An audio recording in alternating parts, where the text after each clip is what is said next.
এই ছবির জন্য যদি ওরা অভিনেতা হিসেবে জাতীয় চলচ্চিত্র পুরস্কার না পায়, আমার মনে হয় অভিনেতা হিসেবে ওদেরকে বঞ্চিত করা হবে। এত ভালো, এত সুন্দর মেহজাবিন, আমার I am so proud of you. ভীষণ ভাবে চাই, আমি মনে প্রাণে চাই যে এই ছবিটি সারা দেশের সব দর্শকদের কাছে পৌঁছায়। এই ঘটনা গত 10-15 বছরে আমাদের এই শহরে অসংখ্যবার ঘটেছে। জয়া আপু বলেছেন, আমি ছোট্ট করে একটু বলি যে শঙ্খ দাশগুপ্তের প্রতি আমার ভীষণ রকম কৃতজ্ঞতা যে তিনি এইরকম একটি বিষয়কে পর্দায় এভাবে তুলেছেন। আর দর্শক হিসেবে আমি বলবো, আমার কাছে না মনে হয়নি যে আমি সিনেমা দেখছি। আমার কাছে মনে হয়েছে যে আমি একটা জীবনের জার্নি দেখলাম, মানে আমি জীবন দেখলাম। আমি নিজে ওই এলাকায় বড় হওয়া মানুষ, আমি বড্ডায় পড়েছি, আমি ওয়াইদ ঘাটে নাচ শিখেছি, ওই জায়গাগুলো আমার চেনা, পুরান ঢাকা, ওই জায়গাগুলো আমার চেনা। আর আমার মনে হয়েছে মেহজাবিন, সম্রাট, আমি জানি না মানে এই ছবির জন্য যদি ওরা অভিনেতা হিসেবে জাতীয় চলচ্চিত্র পুরস্কার না পায়, আমার মনে হয় অভিনেতা হিসেবে ওদেরকে বঞ্চিত করা হবে।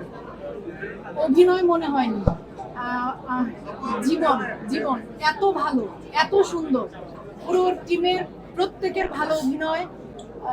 পাভেল ভাই, বাসার ভাই, রিজু, প্রত্যেকের আমার আসলেই বিশ্বাস করেন, আমার একদম বুক কাঁপছে।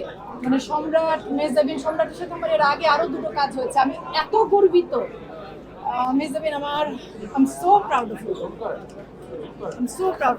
এত ভালো কাজ, এত ভালো কাজের মধ্য দিয়ে তুমি বড় পর্দায় এসেছো, এবং আমি ভীষণ ভাবে চাই, আমি মনে প্রাণে চাই যে এই ছবিটি সারা দেশের সব দর্শকদের কাছে পৌঁছায়।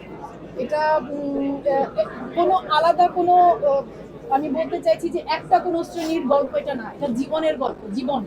এই ঘটনা গত 10-15 বছরে আমাদের এই শহরে অসংখ্যবার ঘটেছে। এই মৃত্যু, এই আগুন, এই ধর্ম, এই মানবতা, এই অমানবতা, এই অর্থলোভ, সব আমাদের জীবনের অংশ। সেই জীবনকে শঙ্খ দাশগুপ্ত এত অসাধারণ করে পর্দায় এনেছে, আমার আসলে গা কাঁপছে। প্রতিটি পরিচালকের কিন্তু স্বাধীনতা আছে যে তিনি যেভাবে গল্পটি বলতে চাইছেন তিনি সেভাবে বলবেন। তো তারপর দর্শক হিসেবে আমরা হয়তো অনেকের কাছে মনে হবে বেশি চাপ হয়েছে, আমার কাছে যেমন মনে হয়েছে যে এর চাইতে সত্য জীবন। অ্যাম্বুলেন্স রাস্তায় আটকে থাকে ঘন্টার পর ঘন্টা, রোগীর মৃত্যু হয়, একদম আমাদের জীবনের অংশ। এই শহরের গল্প, এটা গল্প না, এই শহরের জীবন এটা। আমার ভীষণ ভালো লেগেছে, ভীষণ, এতটা ভালো যে আমি বলে ভাষায় প্রকাশ করতে পারবো না। আমি ভীষণ রকম গর্বিত শঙ্খ দাশগুপ্ত এবং তার পুরো টিমকে নিয়ে, মেহজাবিনকে নিয়ে, সম্রাটকে নিয়ে আমি ভীষণ রকম গর্বিত। Thank you, thank you, thank you, thank you. বুক কাঁপছে, দেখছিস তুই?